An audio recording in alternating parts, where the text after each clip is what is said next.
네, 여러분 반갑습니다. 새벽 공부 빅균입니다. 이번 시간은 이제 지난 시간에 이어서 용언과 관련된 두 번째 시간이라 보시면 되는데요. 용언에는 이제 본용언과 보조용언이라고 하는 것이 있어요. 그래서 그 본용언과 보조용언에 관련된 문제들은 종종 나오는 문제니까 좀 잘 알아두시길 바랍니다.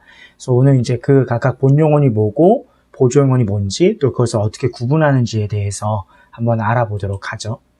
자, 이제 내용을 보시면, 자, 31강에서 용언에서, 자, 본용언과 보조용언이 이렇게 나오죠, 여러분. 그래서 본용언은 보조용언의 앞에 쓰이는 용언이다. 실질적 의미를 나타내며 문장에서 단독으로 서술어가 될 수 있다. 요게 핵심이라고 보시면 돼요.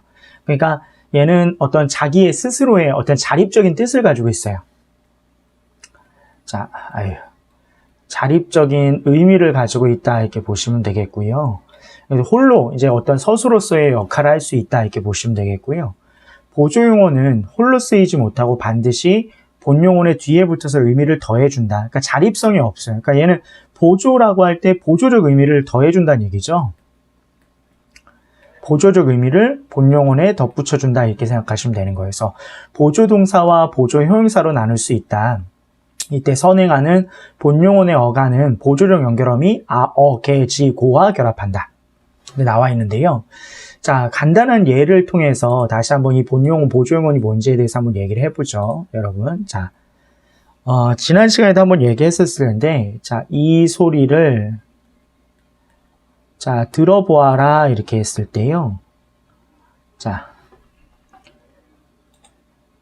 다시 쓸게요. 자, 이 소리를, 자, 들어보아라, 이렇게 했을 때, 자, 이것도 용언이고 이것도 용언인데 얘는 듣다라고 하는 용언이고 얘는 보다라고 하는 용언이잖아요. 근데 여러분, 이렇게 용언이 두 개가 있을 때 이걸 A라고 하죠. 이걸 A라고 하고 이걸 B라고 했을 때 A 플러스 B 했을 때 앞에 것은 무조건 본용언인 거예요. 무조건 본용언이고 뒤에 것은 본용언일 수도 있고 보조용언일 수도 있어요, 여러분.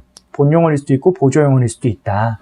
그러면 어느 경우에 본용언이고 어느 경우에 보조용언이냐 이거 구별하면 되는데, 자, 본용언으로 뒤에 것이 본용어로 쓰이는 경우는 원래 자신의 의미, 원래 자기의 기본적인 의미로 쓰였을 경우에는 본용언으로 쓰인 거다 이렇게 보면 되겠고, 보조용언으로 쓰이는 경우는 원래 자기의 의미로 쓰이는 것이 아니라 앞에 용언을 도와주는 보조적 의미, 그렇죠? 앞에 것을 자 도와주는 의미로 쓰이는 경우에는 보조적 의미로 쓰인 보조용언이다 이렇게 볼 수 있어요. 예를 들어서 이 소리를 들어보아라 이렇게 했을 때, 그래서 보다라고 하는 것은 눈으로 보다라고 하는 뜻의 see 이런 뜻이어야 되는데 여기서 눈으로 보다라고 하는 뜻이 아니잖아요. 보시면 이 소리를 보아라 이게 안 되잖아요. 그러면 이 소리를 들어보아라 했을 때 여기서 보다는 눈으로 보다는 뜻이 아니라 시도하다, 뭐를 앞에 있는 행위를 한번 시도해봐 라고 하는 의미로 도와준다는 뜻이죠. 그러니까 뒤에 것은 본용언으로 쓰인 것이 아니라 앞에 있는 듣다를 도와주는 보조용언으로 쓰인 거다 이 얘기예요.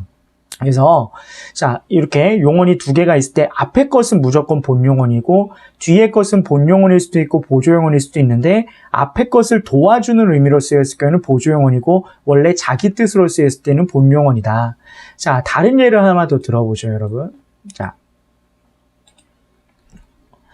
철수가 음식을 모두 자, 먹어버렸다 이렇게 했을 때, 자, 얘가 A고 얘가 B다. 자, 철수가 음식을 모두 먹어버렸다 이렇게 했을 때, 자, 얘는 무조건 본용언이겠죠. 앞에 건 무조건 본용언이고 버렸다라고 할 때 이게 어떤 의미인지 생각해 봐야 되겠죠. 여기서 버렸다는 건 갖다 버렸다는 뜻인가요? 갖다 버렸다는 뜻이 아니죠.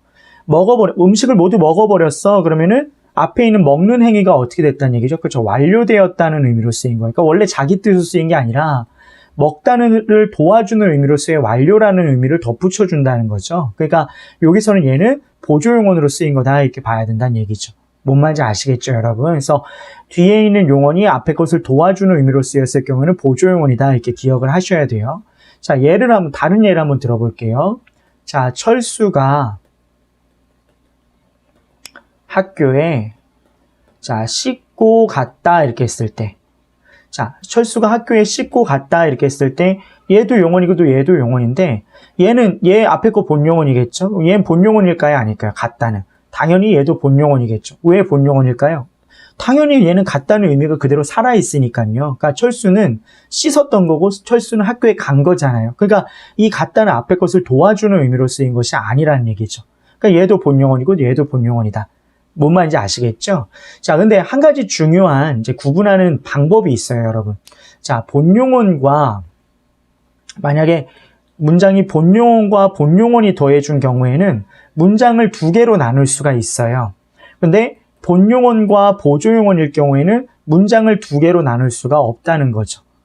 자, 아까 우리 예를 들었지만 철수가 학교에 씻고 갔다 했을 때 철수가 씻었다, 철수가 학교에 갔다 이렇게 문장이 두 개로 나눠진다는 거예요. 근데 이 소리를 들어보아라 이렇게 했을 때 이 소리를 들어라, 이 소리를 보아라 이게 문장이 안 나눠진다는 거죠. 뭔 말인지 아시겠죠, 여러분? 그래서 본용언과 본용언이 연결된 것 같은 경우는 문장을 두 개로 나눌 수 있다. 본용언과 보조용언이 연결된 것 같은 경우는 문장을 두 개로 나눌 수 없다. 이렇게 기억하시면 돼요. 아시겠죠, 여러분? 어렵지 않죠? 자, 근데 이 소리를 자, 들어보아라 이렇게 했을 때 이거는 마치 하나의 세트처럼 사용되는 서술어라고 보시면 돼요. 그러니까 우리 나중에 문장 성분 배울 건데 서술어가 이게 서술어냐 이게 서술어냐가 아니라 본용언과 보조용언의 관계일 경우는 얘가 그냥 하나의 서술어를 이루고 있다 이렇게 보셔야 돼요. 왜냐하면 뒤에 보아라 라고 하는 그 보조용은 자립성을 가지고 있지 않기 때문에 그렇거든요. 그래서 그렇게 기억하시면 되겠습니다. 그래서 다시 한번 말씀드리지만 본용언은 앞에 것은 무조건 본용언이다. 원래 자기 뜻으로 쓰인 것이 본용언이다. 보조용언은 앞에 있는 본용언을 도와주는 보조적인 의미로 쓰인 것이다. 이렇게 기억하시면 되겠어요. 그래서 자립성을 가지고 있지 않다라고 하는 거. 그래서 그 내용 기억하시면 되겠고요. 자, 그다음에 다음 페이지 한번 넘어가 보죠.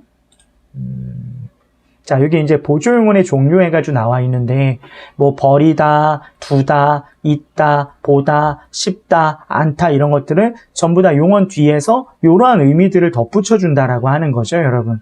그러니까 앞에 있는 이 먹다, 자다, 먹다, 피다, 만나다, 도착하다, 가다, 뭐 오다 이런 것들은 다 본용언이고 뒤에 것은 완료의 의미를 더해주거나 유지를 의미를 더해주거나 진행이라든가 상태 이런 보조적인 의미들을 덧붙여준다는 거예요. 그러니까 누누이 얘기했지만 자립성을 가지고 있지 않으면서 앞에 용언에 특정한 의미들을 덧붙여주면 그것이 보조용언이다 이렇게 생각하시면 되겠습니다. 그래서 이런 예들을 외울 필요는 없고요. 구분만 하실 수 있으면 돼요. 아, 얘는 보조용언이네. 자립성을 가지고 있지 않네. 앞에다가 어떤 의미를 더해주네. 이렇게 구별할 수 있으시면 되겠고요. 자, 이제 보조용언의 어떤 구성 방식, 본용언과 보조용언의 구성 방식을 했을 때 본용언과 보조용언이 그냥 붙는 경우, 여기 뜨다, 있다, 여기 진행, 되었다, 뭐 있다 해가지고 이렇게 일반적으로 본용언과 보조용언이 이렇게 붙는 형태가 있고요. 본용언에 의존명사에다가 하다 혹은 씹다가 덧붙여서 보조용언이 된 경우가 있어요. 그래서 온 듯하다, 체하다, 뭐 성씹다 이런 것들도 다 보조용언이다. 이거는 하나의 단어가 아니라 두 개, 의존명사에다가 하다라든가 씹다라고 하는 것들이 붙어가지고 보조용언으로서 역할을 할 수 있다. 뭐 이 정도인데요.